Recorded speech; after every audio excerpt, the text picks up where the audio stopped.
مت بھیجو فقیر آیا ہے نا، خود جاؤ اور اپنے ہاتھ سے دو۔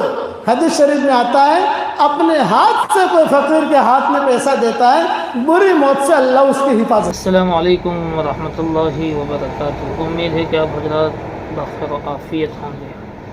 آج آپ حضرات کے سامنے حضرت کا ایک لائیو بیان شروع کرنے والا ہوں جو آپ آگے سن بھی سکیں گے۔ اس میں حضرت آج بدریین کی تعداد کے مطابق ایک وظیفہ دینے والے ہیں، اس لیے آپ اس کو غور سے سنیں اور دوسروں تک پہنچائیں۔ اللہ تعالی ہم تمام کو حضرت کے دیے ہوئے وظیفے پر عمل کرنے کی توفیق نصیب فرمائے، آمین۔ مکہ مکرمہ سے مدینہ منورہ جاتے جاتے یہ ہوا، تب جا کر حضور پہنچے۔ یہ آخری سنا رہا ہوں، حضور صلی اللہ علیہ وسلم بالکل قبا سامنے ہے۔ ابو بکر بھی خوش ہو گئے، حضور بھی خوش ہو گئے، وہ عبداللہ ابن ورقۃ جو مشرک تھا وہ بھی خوش ہو گیا، پہنچ گئے منزل پر۔ لیکن دیکھا کہ پیچھے سے بریدہ اسلمی 70 آدمیوں کو لے کر بھاگے بھاگے آ رہے ہیں۔ ڈاکو تھے یہ بریدہ اسلمی، بڑے ڈاکو، اور حضور کا گھیرا کر دیا۔ آپ گھبرائے، کیا ہوا؟ یہ لوگ آ گئے، ہم تو قبا بالکل قریب ہے، سامنے ہے قبا۔ یہ لوگ آ گئے، بریدہ آئے آگے، ہم آئے ہیں آپ دونوں کو قتل کرنے، ہمیں 100 اونٹنیاں ملے گی مکہ والوں کی طرف سے۔ 100 اونٹنی کا مطلب ایک اونٹنی کی قیمت ایک BMW کی ہوتی تھی، جیسا آج ایک BMW کی قیمت ہے نا، وہ ایک اونٹنی کی قیمت۔ تو ان کو 200 BMW کی گرمی تھی۔ گرمی چڑھتی ہے نا کسی کو مال کی گرمی چڑھتی ہے، کسی کو فلیٹ کی گرمی چڑھتی ہے، کسی کو کرسی کی گرمی چڑھتی ہے، یہ ساری گرمیاں موت ختم کر دیتی ہے۔ تو حضور صلی اللہ علیہ وسلم خاموش۔ اب حکمت دیکھو، آپ نے فرمایا ٹھیک ہے آپ سب ہمیں قتل کرنے آئے ہیں، 70 آدمی اور یہ 4 آدمی، اور سب کے پاس تلوار ہے، اور ان کے پاس ایک تلوار، ایک نیزہ، جو بھی ایک آدمی کے پاس کتنا ہتھیار ہوتا ہے۔ اب حکمت دیکھو، آپ نے فرمایا ابھی بیٹھو تو صحیح، بٹھایا اور بٹھا کر کہا بھئی آپ کا کیا نام ہے؟ تو غصے میں اس نے کہا بریدہ۔ جو کہا بریدہ، فالتفت الرسول الی ابا بکر یا ابا بکر لا تخف ولا تحزن قد برد لنا امرنا۔ حضور صلی اللہ علیہ وسلم ابو بکر کی طرف متوجہ ہوئے اور فرمایا ابو بکر ٹینشن مت لینا، ہمارا معاملہ ٹھنڈا ہو گیا۔ یہ جملہ کہا، ہمارا معاملہ ٹھنڈا ہو گیا۔ پھر آپ نے پوچھا تمہارا قبیلہ کون سا؟ اسلمی۔ فالتفت الرسول الی ابا بکر یا ابا بکر لا تخف ولا تحزن قد سلمنا۔ ابو بکر بالکل ٹینشن مت لینا، ہم محفوظ ہو گئے۔ پھر پوچھا عائلہ رئیسیہ کون سا ہے، اوپر کا عائلہ کون سا ہے؟ کہا اشہمی۔ فالتفت رسول الی ابا بکر، ابو بکر ٹینشن مت لو، سہمہم عندنا اے حصتہم عندنا، یہ ہمارے آدمی۔ تو بریدہ نے کہا یا محمد شہادہ برد لنا امرنا سلمنا سہمہم عندنا، یہ کیا کہہ رہے ہیں آپ؟ حضور صلی اللہ علیہ وسلم نیک فالی لیتے تھے، نیک فالی۔ ہمارے شریعت میں نیک فالی کی اجازت ہے، بد فالی کی اجازت نہیں۔ فجر کی نماز کے لیے آپ نکلے اور کالی بلی دیکھی، یہ کہ آج پورا دن منحوس ہوگا، یہ اجازت نہیں ہے۔ فجر کی نماز کے لیے نکلے اور آپ نے سنا حی علی الصلاح حی علی الفلاح، آج کا دن کامیابی کا ہے، انشاءاللہ سارے کام بن جائیں گے، اس کی اجازت ہے۔ آپ صلی اللہ علیہ وسلم نیک فالی لیتے تھے، سفروں میں، اس میں اس میں، بد فالی نہیں۔ تو حضور نے نیک فالی لی۔ پھر تم آئے ہو قتل کرنے، تمہارے نام میں تو ٹھنڈک ہے، قاتل کا خون گرم ہوتا ہے، لیکن تمہارے نام میں تو ٹھنڈک ہے، برد ٹھنڈی کو کہتے ہیں، اور تم تو خود مسلمان ہو، اسلمی۔ آسمان مسلمان ہے، زمین مسلمان ہے، چاند مسلمان ہے، سورج مسلمان ہے، تم بھی مسلمان ہو۔ یہ میٹھی میٹھی حکمت والی باتیں کی. تو بریرہ اسلمی نے کہا آپ کیا چاہتے ہیں؟ آپ نے فرمایا میں کچھ نہیں چاہتا، میں صرف اتنا چاہتا ہوں کہ تو ایک اللہ کو مان لے، ایک اللہ کی بڑائی کو تسلیم کر، ایک اللہ کی طاقت کو تسلیم کر، کلمہ پڑھ. چنانچہ حدیثوں میں آتا ہے 70 نے کلمہ پڑھا. کتابوں میں لکھا ہے ہجرت کے سفر میں سب سے زیادہ اسلام قبول کرنے والے یہ لوگ تھے. بعد میں قافلے آئے گئے، لوگ مسلمان ہوتے گئے، لیکن ہجرت کے سفر میں 20 قصے میں نے سنائے نا، ایک قصہ تو میں نے پورا کر لیا، ابھی پورا نہیں کیا، آگے باقی ہے تھوڑا، 19 باقی ہیں انشاءاللہ دوسرے سفر کے لیے. پیچھے آخری قصے میں سنا رہا ہوں، سب نے اسلام قبول کیا. حضور صلی اللہ علیہ وسلم تعجب کرنے لگے. صدیق اکبر سے کہا اکبر ابوبکر، حکمت، اخلاق یہ بہت بڑے ہتھیار ہیں. حکمت سے آدمی بات کرے، اخلاق سے بات کرے، سامنے والا پسند جاتا ہے. ہمارا ساتھی کیوں نہیں پسندے گا؟ اور ساتھی کو تانا دو گے، ساتھی کو تھوڑی سی نگاہوں سے دیکھو گے، ایک مرتبہ آئے گا، دوسری مرتبہ مشورے بھی نہیں آئے گا. بد اخلاقی سے اچھے اچھے ہیرے گم ہو جاتے ہیں. یہ جملہ یاد رکھنا. آئے ابو بکر حضرت عبد الرحمن بن عوف حضور صلی اللہ علیہ وسلم کے پاس، کہا حضرت بہت پریشان ہوں. آپ نے فرمایا بھی بتاؤ کیا پریشانی ہے؟ یہ فرمایا کہ حضرت خالد بن ولید ہے نا، یہ بہت بولتا ہے مشورے کے اندر، اور بہت ٹیڑھی ٹیڑھی باتیں کرتا ہے. جوان چھوکرا ہے، جوان لڑکا ہے، اور کچھ جو ہے کسی بڑی کی کسی کا اکرام نہیں، کسی کی عزت نہیں. مشورے میں جو ہمیشہ یہ کر، یہ باتیں ہو رہی ہیں. کون کہہ رہا ہے؟ عبد الرحمن بن عوف. عبد الرحمن بن عوف اتنا بڑا آدمی ہے کہ حضور صلی اللہ علیہ وسلم نے ان کے پیچھے نماز پڑھی ہے. صرف 2 صحابی کے پیچھے حضور نے نماز پڑھی ہے، ابو بکر اور عبد الرحمن بن عوف. نبی کسی منافق کے پیچھے نماز نہیں پڑھے گا.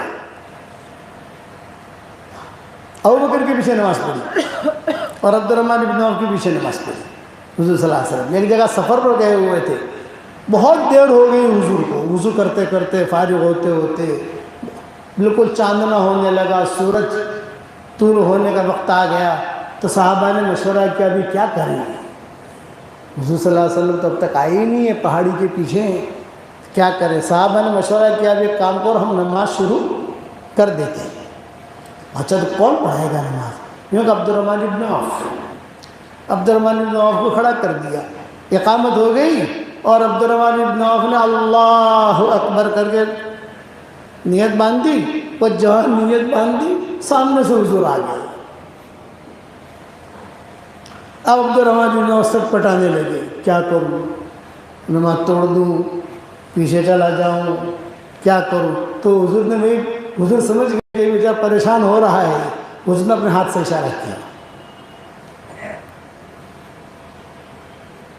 رہو، کھڑے رہو، مطلب. اور حضور صلی اللہ علیہ وسلم پیچھے جا کر نماز میں شریک ہو گئے، ان کے پیچھے نماز پڑھی. اتنا اونچا آدمی ہے بدری عبد الرحمن بن عوف. حضرت عائشہ کہتی تھی عبد الرحمن بن عوف کے پوتوں سے پوتے کھیلتے کھیلتے آتے تھے یہاں حضرت عائشہ کے پاس، تو حضرت عائشہ اپنے سینے سے لگاتی تھی اور یہ کہتی تھی تیرے دادا کے لیے یعنی عبد الرحمن بن عوف کے لیے روزانہ میں دعا کرتی ہوں کہ اللہ عبد الرحمن بن عوف کو جنت کے سلسبیل چشمے سے پانی پلا. جب حضرت عمر شہید ہو گئے اور حضرت عمر نے اپنا ارادہ کیا کہ میں دفن ہوں یہاں، میں عبد الرحمن بن عوف کا مقام بتا رہا ہوں، حضرت عمر کا دل میں یہ بات آئی کبھی میری قبر یہاں بنے. کہاں بنے؟ جہاں ابو بکر حضور صلی اللہ علیہ وسلم ہیں. تو حضرت عمر کو شرم آ رہی تھی کہ میں پیغام کیسے پہنچاؤں. ماں عائشہ کی تحویل میں ایک کمرہ ہے، میں پیغام کیسے پہنچاؤں، شرم آ رہی تھی. تب حضرت عبداللہ ابن عمر کو بلایا حضرت عمر نے، اور چونکہ بول نہیں سکتے تھے، مرض الوفات میں تھے، تو کتابوں میں لکھا ہے کہ عبداللہ ابن عمر سے کہا بیٹا بیٹا کان قریب کر، کان قریب کر، کان قریب کیا۔ یہ کہا میری تمنا ہے، حضرت عمر کہہ رہے میری خواہش اور میری تمنا ہے کہ میری قبر یہاں بنے، لیکن چونکہ جگہ میری نہیں ہے، اس جگہ کے مالک حضرت عائشہ ہیں، انہیں کی تحویل میں ہے یہ کمرہ، تو میں کیسے کہوں، لیکن میری خواہش ہے تم اجازت لو، اگر اجازت دیں تو مجھے وہاں دفن کرنا، اور اگر اجازت نہ دیں تو مجھے بقیع میں لے جانا، یہ روایتیں نہیں۔ اور کہا بیٹا، آہستہ سے کہا میں 84,000 کا مقروض ہوں، انتقال سے پہلے کہا تھا 84,000 کا مقروض ہوں، لے میرے دفن کرنے سے پہلے میرا سارا قرضہ ادا کر دینا تاکہ اللہ کا میرا معاملہ کلیئر ہو جائے، میری گردن پھنسی نہ رہے۔ عبدالرحمن یا عبداللہ ابن عمر سنتے جاتے تھے، روتے جاتے تھے، صحابہ سمجھ نہیں رہے تھے کہ باپ بیٹی کی کیا بات ہو رہی ہے، کیا باپ اور بیٹی کی کیا بات ہو رہی ہے، صحابہ کو پتہ نہیں تھا، لیکن یہ کہا تو عبداللہ ابن عمر جو ہے کہا محلن یا بتا، ابو آپ انتظار کریں میں آتا ہوں۔ چنانچہ یہ آئے حضرت عائشہ کے کمرے میں، یا ام المؤمنین، حضرت عائشہ کا کمرہ ایسا تھا کہ 2 پردے تھے، ایک پردہ دروازہ پر ہوتا تھا، دوسرا پردہ اندر جا کر ہوتا تھا، جو کسی سے بات کرنی ہو تو پہلے دروازے والا جو پردہ ہے وہاں سے اجازت لینی پڑتی تھی، باندھی آ کر اجازت دیتی تھی، پھر اندر آتے تھے تو پردے کے بھی اندر بیٹھتے تھے، ماں اندر ہوتی تھی،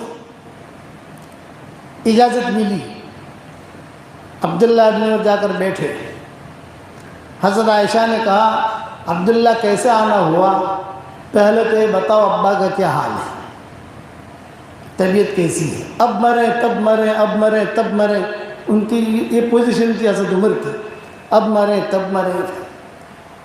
تو عبداللہ ابن عمر رو دیے، یوں کہا کہ بس ہوا علی وشک الموت، بس کبھی بھی خبر آ سکتی ہے ان کے انتقال کی، سب کچھ جو ہے اندر سے ختم ہو گیا ہے، کبھی بھی انتقال کی ان کی خبر آ سکتی ہے، اب اللہ تعالیٰ اس کی مغفرت کرے، اس کی عمر لمبی کرے، جو بھی دعائیں یا جملہ ہوتے ہیں حضرت عائشہ نے کہے۔ پھر کہا کہ اچھا آنا کیوں ہوا، کس مقصد سے آئے ہو، تو عبداللہ ابن عمر نے کہا کہ میرے والد کی ایک درخواست ہے، عاجزانہ درخواست، کہا بتاؤ کیا درخواست ہے، یہ درخواست ہے کہ انہوں نے کہا ہے کہ میرا انتقال ہو جائے اور اگر ماں عائشہ اجازت دیں تو مجھے یہاں دفن کرنا ہو ابو بکر کے پاس۔ جب یہ بات کہی تو جیسے سانپ نے کاٹ لیا، فسکتت عائشہ، حدیث میں فسکتت عائشہ، عائشہ خاموش ہو گئی، کیا جواب دوں، خاموشی۔ جب کافی دیر خاموش رہی تو عبداللہ ابن عمر سمجھے کہ شاید حضرت عائشہ کا ارادہ نہیں ہے، تو ایک اچھا اماں میں جا رہا ہوں، تھوڑی دیر بیٹھو تھوڑی دیر۔ تو عبداللہ ابن عمر کہتے تھے جب مجھے کہا تھوڑی دیر بیٹھو تو مجھے بھی تسلی ہوئی کہ شاید اجازت مل جائے گی، پھر میرے ابا کو اجازت مل جائے تو میرے لیے خوشی، اور حضور کے قریب قیامت تک لوگ آئیں گے جہاں حضور کو سلام کریں گے، ابو بکر کو سلام کریں گے، میرے ابا کو سلام کریں گے، جتھے کے جتھے عظیم قافلے آتے ہیں نا وہاں تو بیٹھے۔ پھر حضرت عائشہ نے کہا میرے دل کی بات یہ ہے کہ یہ جگہ میں نے میرے لیے رکھی تھی کہ میرا انتقال ہو تو مجھے یہاں دفن کرو، میں نہیں تو عبدالرحمن ابن عوف، عبدالرحمن ابن عوف نہیں تو حضرت عثمان، میرے دل میں یہ تھی کہ بھی یا تو میری قبر بنے یا عبدالرحمن ابن عوف کی قبر بنے یا حضرت عثمان کی قبر بنے۔ حضرت عثمان تو اس وجہ سے کہ وہ تو گھر کے آدمی ہیں، عبدالرحمن ابن عوف اس وجہ سے کہ عبدالرحمن ابن عوف کے ہم پر احسانات بہت ہیں، حضور صلی اللہ علیہ وسلم نے صادق الامین کہا ہے ان کو کہ ایک سچا مسلمان آئے گا تمہارے پاس، وہ تمہاری خدمت کرے گا۔ آپ کا جب انتقال کا وقت قریب آیا تو مائیں بیٹھی، ماؤں نے کہا کہ حضرت آپ کے مال میں سے کچھ ملے گا نہیں تو ہمارا گھر خرچہ کون اٹھائے گا، تو حضور نے آنکھیں کھول دی، اور آنکھیں کھول کر کہا تم فکر مت کرو، میرے دنیا سے جانے کے بعد ایک صادق ایمان والا آئے گا، اچھے ایمان والا، وہ تمہاری مدد کرے گا۔ تو حضور کے انتقال کے بعد سب سے زیادہ جو مال کا دروازہ کھولا ہے ماؤں کے لیے وہ عبد الرحمن بن عوف نے کھولا ہے۔ باغات کے باغات خرید دیے، دے دیا، یہ دے دیا، وہ دے دیا، اپنے خرچے سے، بیت المال میں سے ملتا تھا، لیکن عبد الرحمن بن عوف نے کہا کہ بیت المال میں سے جو ملتا ہے وہ تو تمہارا، لیکن تمہیں جو ضرورت ہو یہ میرا چیک موجود ہے، یہ چیک سمجھانے کے لیے کہہ رہا ہوں، میرے سگنیچر کیے ہوئے ہیں، جتنا پیسہ تمہیں بینک میں سے نکالنا ہو نکال لے۔ یہ عبد الرحمن بن عوف، اس زمانے میں بینک نہیں ہوتی تھی، یہ سمجھانے کے لیے کہہ رہا ہوں کہ میں تمہیں جتنا پیسہ چاہیے لو۔ حضرت عائشہ کہتی تھی یہ اتنے احسانات ہم پر کسی نے نہیں کیے ہیں ماؤں پر، تو میری تمنا تھی کہ میں اس کو یہاں دفن کروں تاکہ اس کا بدلہ ہو جائے۔ یہ عبد الرحمن بن عوف، لیکن میری خواہش تھی میری قبر بنے یا عثمان کی بنے یا عبد الرحمن بن عوف کی بنے، لیکن میں تیرے ابا کو اجازت دیتی ہوں، وہ احق، وہ زیادہ حقدار ہے۔ آئے عبداللہ ابن عمر، حضرت عمر سکرات میں تھے، سانس کتابوں میں لکھا ہے سانس لے رہے ایسا جیسا اب روح نکلے، اب روح نکلے، اور عبداللہ ابن عمر کو دیکھتے ہی فوراً کیا کہا، ماں نے کیا کہا، چونکہ سننا کم ہو گیا تھا، بولنا کم ہو گیا تھا، لیکن بالکل دماغ حاضر تھا حضرت عمر کا۔ تو پھر جو ہے کان نے کہا ماں نے اجازت دے دی، تو کیا کہا، الحمدللہ رب العالمین، یہ جملہ کہا، الحمدللہ رب العالمین، اللہ کا شکر ہے۔ پھر حضرت عمر نے کہا عبداللہ ابن عمر سے کان قریب کر، بیٹا ہو سکتا ہے میرے ڈر کی وجہ سے اجازت دی ہو، امیر المومنین ہوں، اس لیے میرے انتقال کے بعد مجھے وہاں لے جانا اور پھر سے اجازت لینا، اور یہ مت کہنا امیر المومنین اندر آنا چاہتے ہیں، بلکہ یہ کہنا عمر ابن خطاب اندر آنا چاہتے ہیں۔ اگر اجازت دے تو وہی دفن کرنا، اور اگر اجازت نہ دے بقی میں دفن کرنا، یہ وصیت کی، اور میرا قرضہ ادا کر دینا۔ بس اتنی بات کہی، اتنے میں حضرت علی آ گئے، حضرت حسن آ گئے، حضرت حسین آ گئے، اور یہ سکرات میں تھے۔ حضرت عمر تینوں آئے، تینوں نے آ کر دیکھا کہ بس اب مرے تب مرے، اب مرے تب مرے، اب مرے۔ تو حضرت علی نے کہا کیسی طبیعت ہے، پوچھتے نا آدمی، تو انہوں نے کہا طبیعت میری اچھی ہے، مجھے بس ایک ہی غم ہے کہ میرے آخرت کا کیا ہوگا۔ اتنا بڑا آدمی اپنے آخرت کا فکر، آج تو ہمیں اپنی آخرت کا فکر ہے ہی نہیں، آج تو یہ کہ بس میں جسے یعنی اللہ معاف فرمائے، آج کا مسلمان ایسا سمجھ رہا ہے کہ اللہ چھٹی پر گیا ہے، حضور کی بات کا کوئی اہمیت، اور وہاں اتنا بڑا آدمی انتقال کے وقت قریب ہے، مجھے میری آخرت کا فکر ہے مجھے۔ تو علی نے کیا کہا، تو میں گواہی دوں گا، ایک روایت میں علی، ایک روایت میں عبداللہ بن عباس، میں حشر کے میدان میں گواہی دوں گا کہ تو اچھا آدمی تھا۔ اس پر مسکرائے حضرت عمر، اگر تم گواہی دو گے تو میری معافی کی امید ہے کہ اللہ تعالیٰ مجھے معاف کر دے گا۔ انتقال ہو گیا، جہاں آج کل صلاۃ و سلام پڑھتے ہیں نا، وہاں پر جنازہ رکھا، حضرت عبداللہ ابن عمر نے زور سے کہا ام المومنین، یا ام المومنین، میرے والد اندر آنا چاہتے ہیں، اگر اجازت دیں۔ کوئی جواب نہیں آیا۔ دوسری مرتبہ کا بھیڑ بہت تھی، عورتیں بہت جمع تھی، پورا مدینہ جمع تھا، قرب و جوار کی بستیاں جو تھی وہ بھی امڑ کر آ گئی تھی، پورا مدینہ بھر گیا تھا، امیر المومنین کا انتقال ہوا ہے، سب بھر کے آ گئے تھے۔ یہ زور زور سے کہہ رہے تھے کہ اے ام المومنین، میرے والد اندر آنا چاہتے ہیں، اگر آپ اجازت دیں میرے والد کو ہم اندر داخل کریں۔ جب کوئی جواب ماں عائشہ کی طرف سے نہیں آیا تو تاریخ کی کتابوں میں لکھا ہے قبر مبارک سے آواز آئی اہلا و سہلا یا عمر بن الخطاب، حضور نے کہا کہ آ جاؤ آ جاؤ، اپنا پڑوسی بنا دیا۔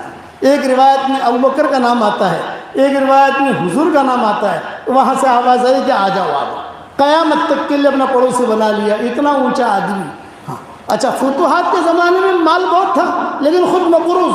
عبداللہ ابن عمر نے کہا میرا باپ مقروض ہے، فلاں کے اتنے، فلاں کے اتنے، فلاں کے اتنے، فلاں کے اتنے، میرے اوپر قرضہ ہے، میں دوں گا، باپ کو معاف کرو۔ تو پورے مدینہ میں لوگ رونے لگے، ارے تیرے باپ نے اتنا سارا دیا، اتنے فتوحات ہوئی، تیرا باپ مقروض بنا، تجھے بھی معاف، تیرا ابا کو بھی معاف۔ ایسا نہیں چاہیے، صفات کے ساتھ کام چلتا ہے، بغیر صفات کے کام نہیں چلتا، یہ ہمیشہ یاد رکھنا۔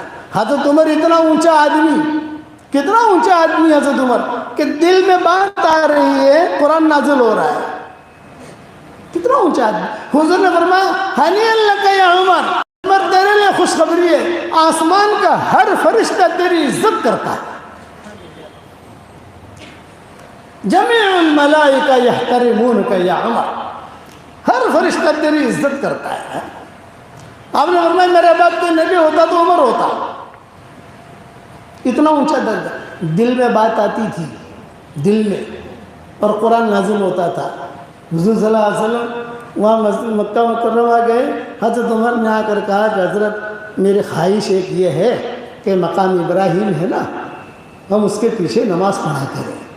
تو حضور بہت مشغول تھے، بھیڑ بھاڑ، حضور خاموش رہے، کوئی جواب نہیں دیا۔ ابھی باہر نکلے ہی تھے حرم شریف سے کہ قرآن کی آیت نازل ہوئی، وَاتَّخِذُوا مِن مَّقَامِ إِبْرَاهِيمَ مُصَلًّى، مقام ابراہیم کو مصلی کی جگہ بناؤ۔ حضرت عائشہ کا جو قصہ ہوا، افک عائشہ جسے کہتے ہیں، اس میں حضرت عائشہ خود کہتی تھی کہ میں بڑی پریشان تھی، تہمت لگی، بڑی پریشان، حضور روٹھے ہوئے، آسمان میں روٹھا ہوا، کوئی قرآن کی آیت نازل نہیں ہو رہی ہے، حضور کے دل میں پھانس پڑی ہوئی، پورے مدینہ میں چرچے ہو رہے ہیں، میں اکیلی لڑکی۔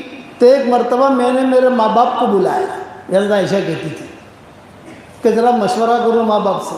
تو گھر کے اندر کمرے میں بیٹھی ہوئی، میرے والد بیٹھے ہوئے، میری ماں بیٹھی ہوئی، اتنے میں حضور صلی اللہ علیہ وسلم گزرے۔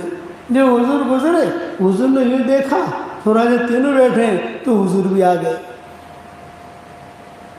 اب 4 ہو گئے، حضور صلی اللہ علیہ وسلم، حضرت ابوبکر، حضرت عائشہ کی والدہ، اور حضور صلی اللہ علیہ وسلم نے آتے ہی الحمدللہ نحمدہ ونستعینہ ونستغفرہ خطبہ پڑھنا شروع کیا۔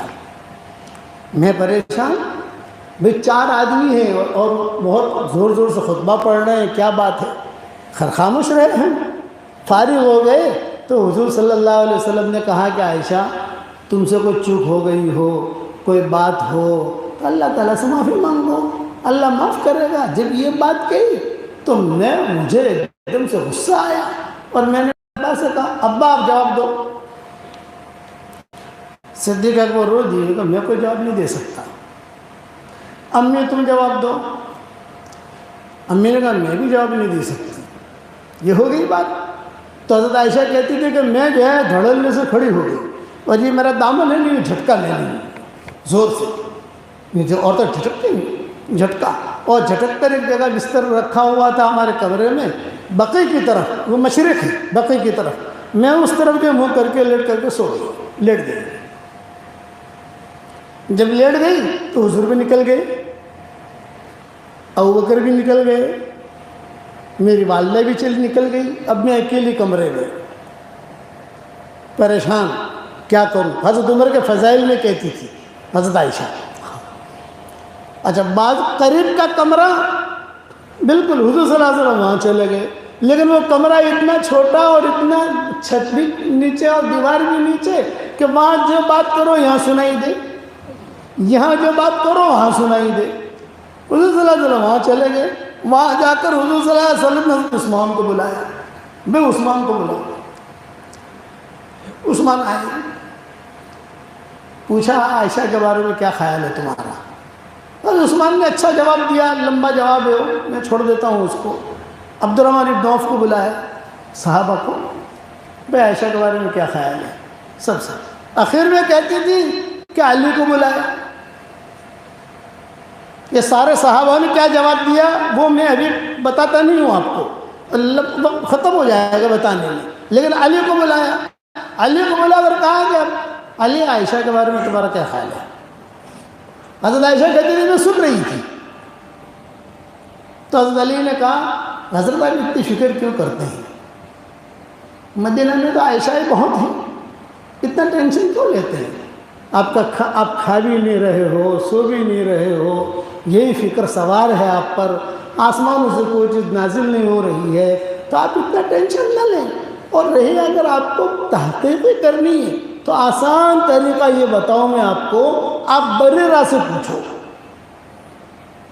بریرہ حضرت عائشہ کی باندی تھی، اس سے پوچھو، ہمیشہ ساتھ رہتی ہے وہ، ہاں تم نے بات صحیح۔ حضرت عائشہ کہتی تھی میں سن رہی تھی کہ علی کیا کہہ رہے ہیں، اسی لیے بعد میں جب حالت ٹھیک ہو گئے تو حضرت عائشہ نے کہا تھا کہ تم نے کیوں کہا بریرہ سے پوچھو، آپ نے خود نے میری بات کیوں بیان نہیں کی؟ یہ جب قصہ چلے حضور کے انتقال کے بعد تو حضرت عائشہ کو یہ چبھن تھی، آپ نے کیوں کہا بریرہ سے پوچھو؟ انہیں تو اپنے اعتبار سے کہا بریرہ جو ہے خادمہ ہے، باندھی ہے، ہر وقت ساتھ رہتی ہے حضور حضرت عائشہ کے۔ آپ نے کہا ہاں ہاں ہاں بلاؤ بریرہ کو، او بریرہ آ گئی، بریرہ مجھے پہچانتی ہو میں کون ہوں؟ ہاں ہاں آپ اللہ کے نبی ہیں، تمہیں جو پوچھوں گا سچ سچ بتاؤ گی؟ ہاں ہاں حضرت ضرور بتاؤں گی، یہ بتاؤ عائشہ کے بارے میں تمہارا کیا خیال ہے؟ تو حضرت بریرہ نے کہا بہت اچھی لڑکی ہے، صالحہ، صادقہ، عفیفہ، طیبہ، نیک ہے، پاک دامن ہے، بہت اچھی لڑکی ہے، بس ایک قصور ہے۔ بریرہ نے کیا کہا؟ ایک قصور ہے، ایک۔ ہاں کیا اب وہ آدمی کو جو دل میں چپتی ہے وہی آدمی تھوڑا، ہاں وہ قصور کیا؟ تو بریرہ نے کہا کہ قصور یہ ہے کہ وہ آٹا گوندتی ہے اور آٹا گوندنے کے بعد سو جاتی ہے تو باہر سے بکری آ کر آٹا کھا جاتی ہے، یہ قصور ہے۔ آپ نے فرمایا یہ تو کوئی قصور نہیں ہے، بات ختم ہو گئی۔ آخر میں حضور نے بلایا حضرت عمر کو۔ حضرت عمر کہتے تھے کہ میں دیکھ رہا تھا مسجد نبوی سے، اس کو بلا رہے ہیں، وہ نکل رہا ہے، حضرت عمر کہتے تھے میری باری بھی آئے گی، یعنی مجھے بلائیں گے پوچھنے کے لیے۔ حضرت عمر کہتے تھے میں انتظار میں تھا کہ مجھے بلاویں اور میں حضور کے سامنے بات کروں، یہ حضرت عمر کہتے تھے، اور میرا بھرا ہوا تھا۔ حضرت عمر کہتے تھے انی کنت ضیق الصدر، میرے دل کے اندر سب بھری ہوئی تھی کہ میں حضور کے سامنے کھلی بات کروں، یہ تو سب جو ہے شرمائیں گے، یہ تو اکرام میں بات کریں گے، میں جو ہے کوئی اکرام اس قسم کا نہیں کروں گا، میں عائشہ کی حمایت میں بھرپور جواب دوں گا، کہ حضرت عمر کہتے تھے۔ اب سب کی جب بلا لیا، سب کو بلایا حضور نے، اس کو بلایا، اس کو بلایا، اور ہر ایک نے اپنے اعتبار سے اچھا جواب دیا، سب نے۔ آپ نے حضرت عمر کو بلایا، حضرت عمر کہتے ہیں جہاں مجھے بلایا تو میرا رومال تھا یوں، سمجھ گیا نا، ذرا زور سے کھڑا ہو گیا، اور کھڑا ہو کر جو ہے بالکل بھرنا ہو غصے میں بھرا ہوا میں داخل ہو گیا، حضور صلی اللہ علیہ وسلم کے پاس جا کر بیٹھ گیا۔ ماں عائشہ کہتی تھی میں سن رہی تھی سب کی باتیں، اور عمر کی بات بھی سن رہی تھی کہ کیا کہہ رہی ہے، حضور کو پتہ نہیں کہ عائشہ سن رہی ہے، یہ ساری باتیں سن رہی ہے، اور حضور صلی اللہ علیہ وسلم پوچھ رہے ہیں سب سے۔ تو حضرت عمر نے فرمایا حضرت آپ نے مجھے کیوں بلایا؟ یہ فرمایا کہ میں نے عائشہ کے سلسلے میں بلایا ہے تمہیں۔ اچھا، حضرت دروازہ بند کر دیجیے، میں تنہائی میں بات کروں گا آپ سے، یہ حضرت عمر کہتے تھے۔ دروازہ بند کروایا، صحابہ کو دور کیا۔ ماں عائشہ کہتی تھی میں عمر کے لیے بہت دعائیں کرتی ہوں، ایک جو یہاں جگہ دی ہے نا حضور کے قریب، ایک وجہ یہ بھی تھی یہ حقدار ہے۔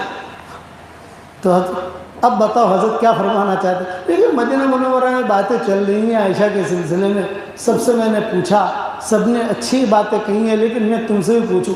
تو حضرت عمر نے کیا جواب دیا؟ حضرت پہلے مجھے اس بات کا آپ جواب دیجئے، کیا عائشہ کے ساتھ نکاح آپ نے کیا ہے یا آسمانوں سے کروایا گیا ہے؟ یہ سوال کیا، آپ خاموش ہو گئے۔ ہاں بھی نکاح تو میں نے نہیں کیا، نکاح تو آسمانوں سے ہوا ہے، اور ہم نے آپ سے بارہا ہی حدیث سنی ہے۔ آپ نے مکہ میں حدیث بیان کی تھی، آپ نے مدینہ میں بیان کی، سب جگہ بیان کی کہ جبریل جو ہے ایک تھالہ لے کر آئے اور ایک خوبصورت لڑکی بیٹھی ہوئی تھی، میں نے جو گھونگھٹ اٹھایا تو عائشہ تم تھی، اور یہ فرمایا کہ ابھی تمہاری بیوی ہے، کنواری ہے، یہ آپ نے کہا تھا نہیں کہا تھا؟ میں نے کہا تھا۔ پھر حضرت عمر نے کہا آپ کو اللہ نے اتنا پاک صاف بنایا ہے کہ آپ پر گندی مکھی بھی نہیں بیٹھ سکتی، تو کیا آپ کے حرم میں اللہ گندی عورت رکھے گا؟ اللہ نے آپ کو اتنا پاک صاف بنایا ہے کہ آپ کے سائے کے اوپر مشرک اپنا قدم بھی نہیں رکھ سکتا۔ حضور کا سایہ تو مشرک اپنا قدم بھی نہیں رکھ سکتا، تو گندی عورت آپ کے نکاح میں آئے گی؟ یہ بات شروع کی۔ عائشہ کہتی تھی، میں سن رہی تھی، اتنے میں مجھے غصہ آیا، حضرت عمر کہتے تھے تو میں نے زور سے کہا ھذا بہتان عظیم، یہ جملہ کہا ھذا بہتان عظیم، یعنی اتنا زور سے کہا حضور بھی ہل گئے، مدینہ کی در و دیواریں ہل گئی، ھذا بہتان عظیم، بس اتنا کہا اور جبریل قرآن کی آیتیں لے کر آئے، اور اس کے اندر یہ جملہ آیا سبحانک ھذا بہتان عظیم، قرآن کی آیتیں نازل ہو گئی۔ جو جملہ عمر کے زبان سے نکلا ہے وہی اللہ نے قرآن میں اتارا، سبحانک ھذا بہتان عظیم۔ تو عائشہ کہتی تھی جہاں میں نے سنا تو ایک دم سے میری آنکھوں سے جو ہے آنسو، بہت درد میں، پھر پتہ چلا کہ پورا رکو میرے بارے میں نازل ہو گیا ہے، تو مجھے بہت خوشی۔ ان الذين جاءوا بالافك عصبة منكم لا تحسبوه شرا لكم بل هو خير لكم، یہ آیتیں نازل ہوئی۔ اس کے بعد سے حضور صلی اللہ علیہ وسلم جو ہے ایک دم سے خاموش ہو گئے۔ حضور نے فرمایا حضرت عمر سے اللہ تجھے جزائے خیر دے، 65 آیتیں، 65 حدیثیں، 65 آیتیں یا 65 آیت اور حدیثیں مل کر ایسی ہیں کتابوں میں کہ عمر کے دل میں بات آئی اور قرآن نازل ہوا۔ حضور کے سامنے کہا، حضور صلی اللہ علیہ وسلم نے نہیں کہا، لیکن اللہ نے پھر کے اوپر سے کہہ دیا، یہ برابر کہہ رہے ایسا فیصلہ کرو، ایسا فیصلہ کرو، ایسا فیصلہ کرو۔ اتنا اونچا آدمی اور مرنے سے پہلے کیا کہہ رہا ہے؟ لا لیا ولا علیہ، اے اللہ پاک میں نے جو نیکیاں کی ہے اس کا مجھے بدلہ نہ ملے، کوئی حرج کی بات نہیں، لیکن میرے گناہوں پر میری پکڑ مت کرنا یا حضرت عمر۔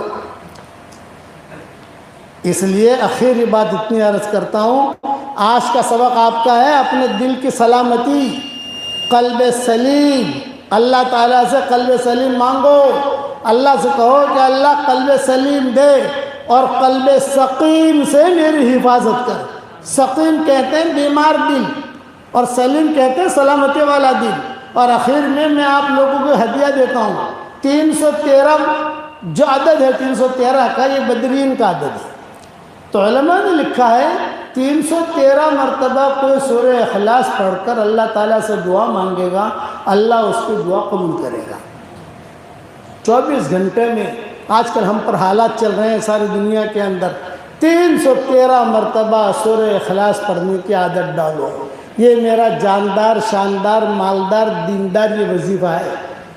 میں سب کو بتاتا آتا ہوں، کہیں پر بھی اجتماعات میں جا رہا، کہیں بھی جاتا ہوں، میں کہتا ہوں 313 مرتبہ سورہ اخلاص پڑھنے کی عادت ڈالو 24 گھنٹے میں، چلتے پھرتے۔ ایک ساتھ پڑھنا نہیں ہے، 10 مرتبہ پڑھ لیا، 15 مرتبہ پڑھ لیا، 14 مرتبہ پڑھ لیا، آپ نے جو موٹر چلاتے چلاتے پڑھ لیا، نماز کے بعد پڑھ لیا، یہاں سے جاتے جاتے پڑھ لیا، مشورے میں بیٹھے بیٹھے پڑھ لیا۔ 313 کا کوٹا 24 گھنٹے میں پورا کرنا ہے. 315 ہو جاوے, 320 ہو جاوے, 500 ہو جاوے, 1000 ہو جاوے, کوئی حرج کی بات نہیں. 313 مرتبہ ہم روزانہ سورہ اخلاص پڑھیں گے تو ہمارے لیے 31 محل جنت میں تیار ہو جائیں گے انشاءاللہ. کتنے محل بھائی؟ 31. اور وہاں کے جو محل تیار ہوں گے, بھی ممرہ کا بلڈر تو پیسے لے کر بھاگ جاتا ہے. یہ دیکھا ہوگا آپ لوگوں نے, پیسہ ہوا, بہت بڑا بورڈ لگایا, بہت بڑا یہ کیا, اور پیسے لے کر موبائل سوئچ آف.